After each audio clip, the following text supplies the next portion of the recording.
If you like our video, click the subscribe button to subscribe to our channel and get easy access to new content. To see our full suite of ad-free video courses and training materials, visit us at teachucomp.com. The navigation bar in QuickBooks Online provides access to the Plus New button, which lets you create new transactions.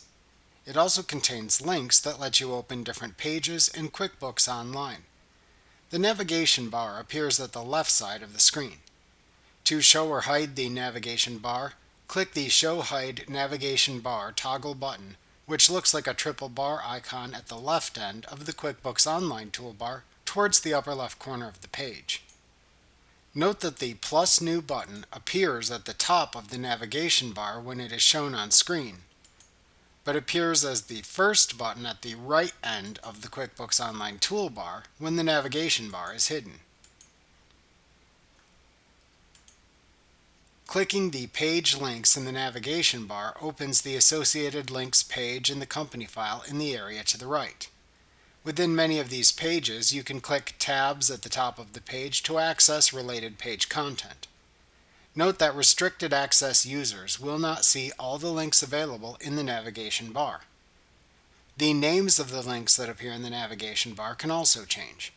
For example, depending on the choices you make during the Setup Wizard in QuickBooks Online, you may see either a sales or an invoicing command appear for your sales links in the navigation bar. While both these commands provide access to the same commands, it is confusing. Additionally, these commands may change depending on whether you are using the accountant view or the business view of the company file. We'll discuss changing the view in a later lesson of this chapter. Finally, from time to time, Intuit simply changes the names of these commands for various reasons as they release updates. Remember to click the subscribe button to see more of our videos. Get ad-free courses at teachucomp.com.